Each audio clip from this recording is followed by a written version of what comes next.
I believe that Africa has a major role to play today and in the future around providing talent, especially in the technology industry. And I think that this is also a time where people who have a voice and have a commitment and know what the actual benefits of doing this across the world need to not be silent. Who says tech can't be human?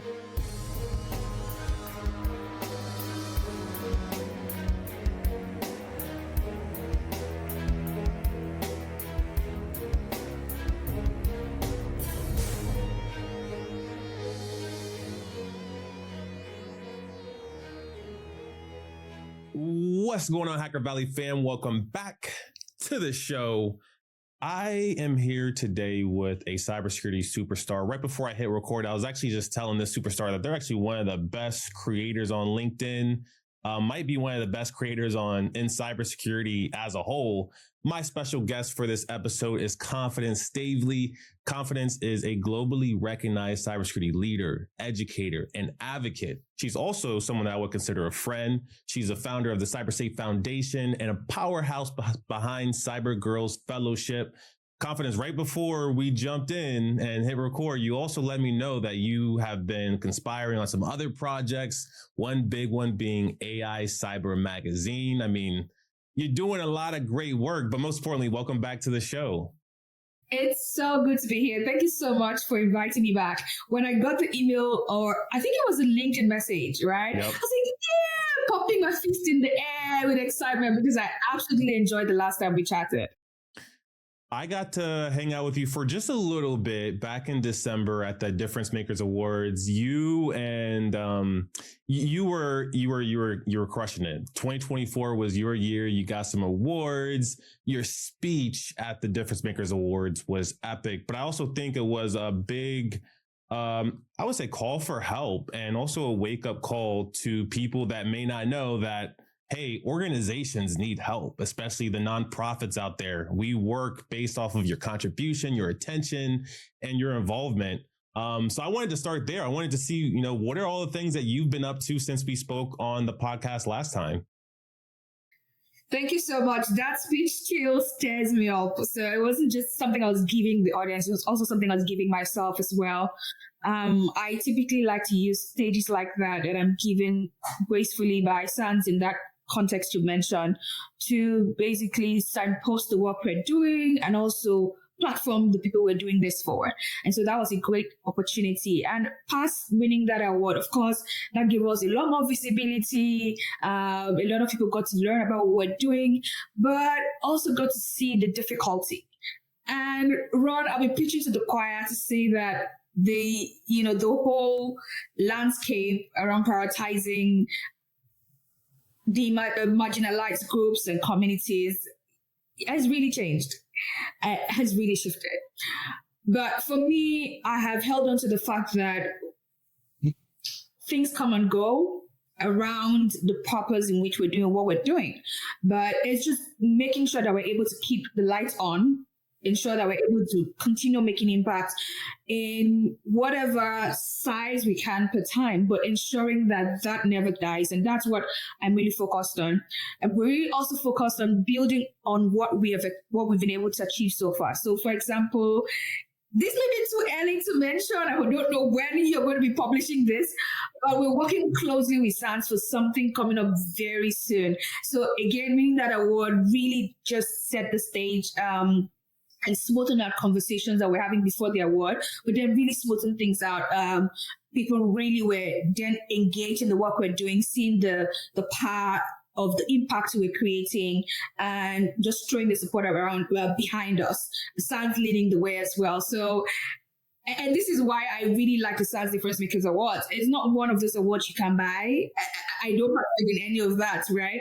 But it's just knowing that this is something that finds the people doing something and moving the needle, and then giving them the platform for that. So of course, we've enjoyed, like I said, we've enjoyed a lot more visibility.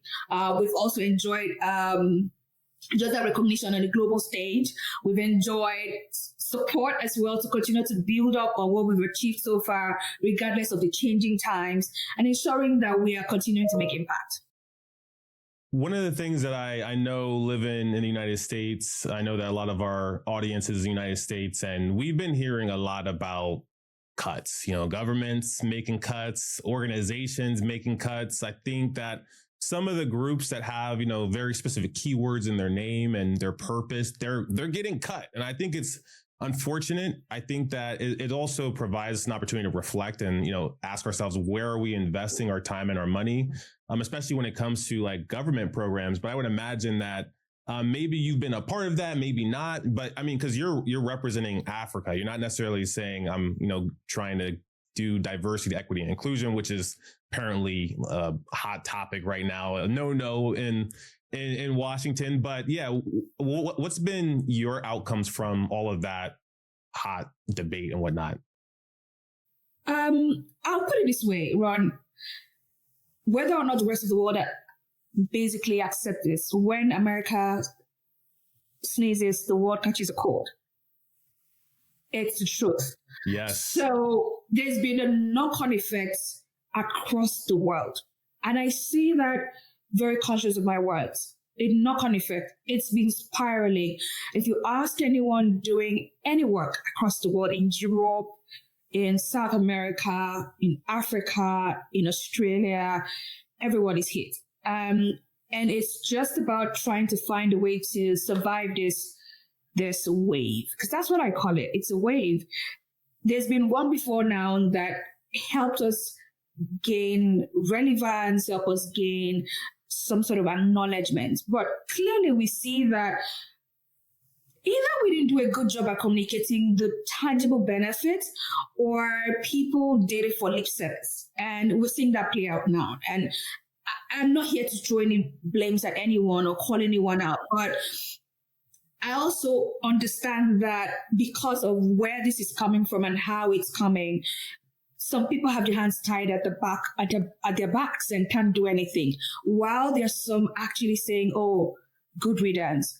And I think that this is also a time where people who have a voice and have a commitment and know what the actual benefits of doing this across the world need to not be silent. In whatever way that we can continue to use our voices and continue to share what it is we're doing and the benefits we bring, and not in more tangible ways, in more ways that the people we're speaking to actually value. I think that's what I would say. It would just be ensuring that we keep doing what we're doing at whatever skill can possibly continue to do it, and keep using our voices, because our voices right now is more important today than it was even 2 years ago. Yeah, absolutely. I think that this goes back to the American way of life. Is once you find out that you had too much debt, you just cut up all your credit cards without assessing, okay, is this credit card associated with my lights? I think Americans are just, traditionally bad at money management, and, we rely on the government. And then when the government doesn't do its thing, all of a sudden it's an overcorrection and overreaction. But I think that I'm holding out hope that we're going to, sort all of this out, because I think one of the things that we don't ask ourselves a lot is, where does our talent and strengths come from? When all of the tariffs were going on, I thought about, well, I don't think a lot of Americans want Chinese jobs. They don't want the jobs that we are really benefiting from people in China. And Hacker Valley, we work with people from the Philippines. They have a very, they specialize. They have a great population that specializes in a lot of administrative services. I think Americans are traditionally bad at remembering things. We don't write things down enough. I live off my calendar. So without having specific resources in specific areas that have great competency in it. And let's talk about Israel. Like, Israel is ridiculously talented at cybersecurity. If you're building a cybersecurity product, you should probably consider working with some of the Israeli talent. And I think, same for Americans. I think we pioneered a lot of these trades, but ultimately got surpassed by other countries. And I'm curious, from a cyber perspective, where are you seeing the biggest strengths in Africa? Ronald, the numbers tell a very strong story. We are clearly currently the youngest continent in the world. The last I checked, I think our median age is 18. That means there's a huge population of us. I think more than 50% of the population is 18 or below. Now, this is happening at a time when the rest of the world has increasingly aging population. I think there's a country in Asia where, for the first time, the amount of diapers being imported or being used, adult diapers being used, is higher than the amount of diapers being used to children. Now, that says a lot. I don't need to explain that to anyone. More old people using diapers than babies. So they're seeing that higher percentage. And that tells you that that demography is very old, and which also means they're out of the workforce. We're seeing that increasingly in Asia, in North America, and in some parts of South America as well, and some parts of Europe. And so clearly Africa then presents a young frontier, a possible workforce for the rest of the world to leverage. And like you said before asking me the question, you clearly painted a picture of strengths and how these different global strengths, these different geolocated strengths literally come together to serve the global purpose. And I think that while there is a strong push for nationalistic thinking, and I get the logic why this would be the case, given what is happening everywhere in the world, everyone wants to look out for themselves. But I believe part of looking out for ourselves is also looking out for how we can get friends that look out for us as well, right? And that is very, very key. And so what I've seen happen is that even with the changing tides of maybe moving away from certain regions that are non-friendly or not as friendly to us, we are not considering other climes because of things like old stereotypes that are enveloping, right? Stereotypes that do not take some more logical thinking around them that help to get the good apples out of the basket. And it's a case of just lumping everyone in because we have two rotten apples in that basket. I don't know anywhere in the world where there are no rotten apples, right? So this is what I believe has been the case. But then I believe that Africa has a major role to play today and in the future around providing talent, especially in the technology industry, because we have a young population that isn't just young, but is so enthusiastic about technology. They have time on their hands. They have the drive. Ronald, I know a lot of time people think about hunger in a negative sense, but hunger is also a drive. Hunger figuratively and literally. And these are the two elements that you'll find an average African having in overdose, right? That hunger, that drive to create something for themselves, to make a name for themselves, to do something good for themselves. And so I believe that this presents a very good opportunity for the world in a time where we need talent focused in certain areas to speed up development, even in AI, to secure the innovation we're building. Africa presents that very great frontier where we can invest in the talent. And even if we're not investing in the talent in terms of the trainings, we are giving them an opportunity to compete with the rest of the world. And I say that clearly knowing that when that ground is leveled, we will be able to have good talent coming out of there as well. Well, that's what we need. We need the best of talent involved in our innovation. What's the biggest shift that you've seen in the past year when it comes to the talent, the innovation? I would imagine that the hunger is there in tenfold, especially compared to other places. But what have you seen with the talent and the innovations in Africa? Africans are making water come out of stone. And yes, it's what is happening, because if we look at how under-resourced we are, I look at how universities, typical universities in the United States, for example, how much they have in budgets for research. And I look at that in comparison to many universities in the African continent, for example. It's a far cry, but then things are still being created. So imagine if it was resourced. Imagine if there were partnerships where some of those students could work with students in other parts of the world. It's just a multiplying effect. And that's why I feel so strongly about how Africans are basically not necessarily considered in the scheme of things, because in the long run, we're shortchanging ourselves as a collective. And so what I see strongly happening is that regardless of whether or not we are brought to the table, Africans are increasingly creating tables for themselves, building, showing capacity, taking those rejections and still showing up over and over again. We are seeing our governments also beginning to partner with other parts of the world and form public-private partnerships that help with the talent development and help with spurring up and supporting the increasingly growing startup ecosystem. So I think that that's happening.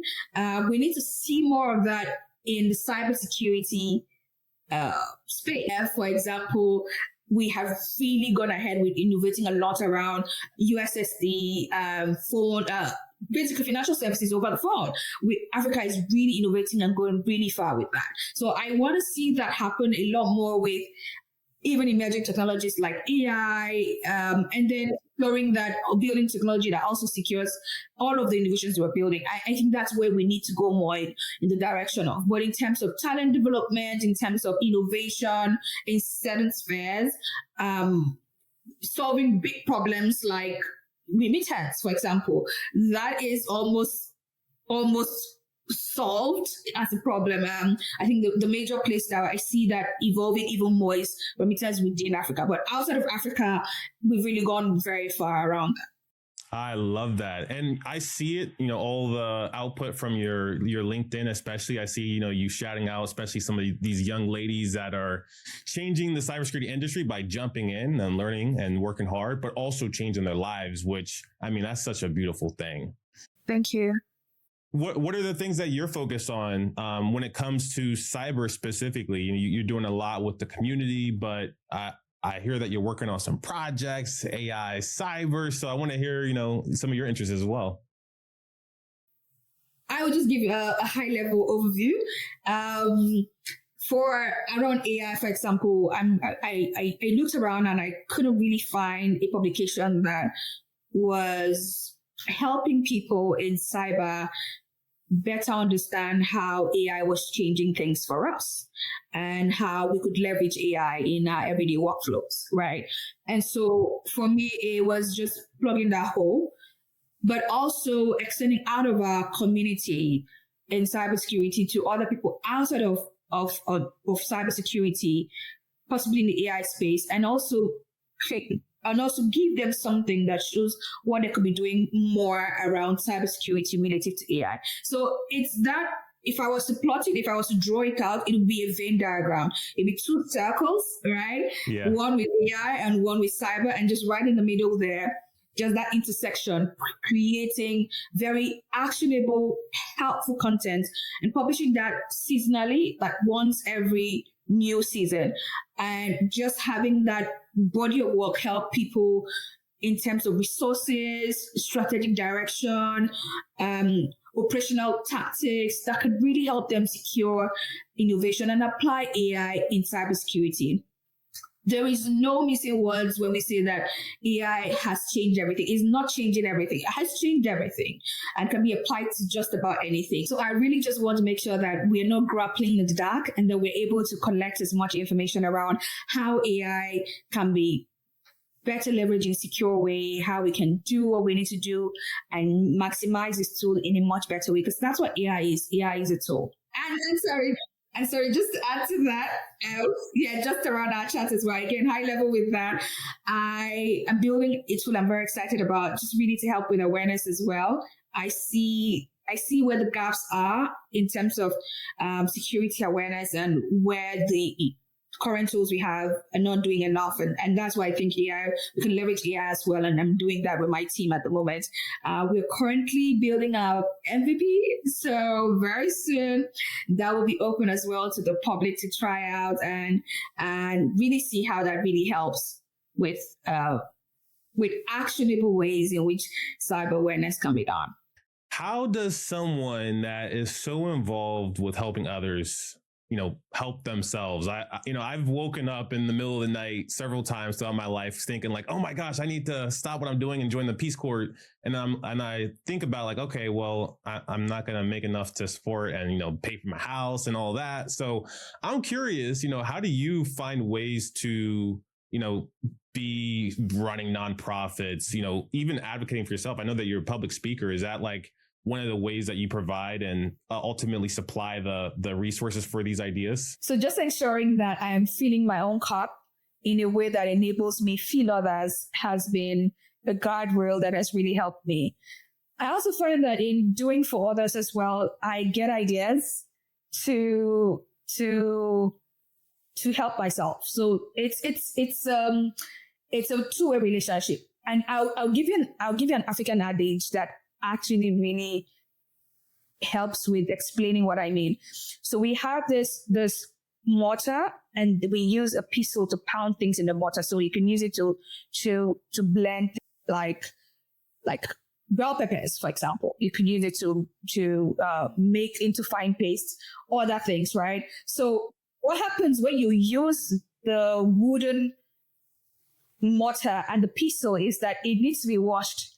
But if you put water in the mortar itself and you use the pestle, what happens is they both wash each other, right? And that is the analogy I always bring to the fore of my mind, that if I'm caring for others, I find the ideas that also feed me, and my soul is fed, and also I continue to feed myself. I'm able to also feed others and also help other people. So that's the way I look at it. For anyone that's out there that wants to be a little bit more like Confidence, I would say, one of the things that I've seen from SANS instructors is, providing information for free online, because that's one of their passions. They want to disperse knowledge and, eliminate barriers and what feels like guardrails sometimes of getting information quickly. And, they'll do that, but then they'll teach a SANS course. And, that's a way to flex that community muscle, and maybe that leads to speaking engagements or appearances. And then on the other hand, you could still do things like trainings. You could do consulting. I'm sure that, you probably dabble with all of these. Yes, I do that. I do that kind of, I do some consulting.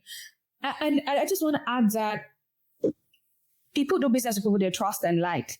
And that's what sharing information as well and using platforms like LinkedIn has helped me be able to get. People have had a feel of you and they trust your expertise. So again, this is just a classic, the hand washing the mortar and the mortar washing the hand, because it's a two-way relationship if you have substance to give. For sure. Well, Confidence, I am going to be following you so closely. I'm going to be cheering you on. I'm one of your biggest fans, especially on LinkedIn. The team said you got to bring Confidence back. So I just wanted to say thank you so much for jumping back on the podcast with us. Thank you so much. Thank you so much, Ronald. If you haven't done so already, be sure to check out the show notes or description wherever you're listening or watching to follow and connect with Confidence. And with that, we will see everyone next time.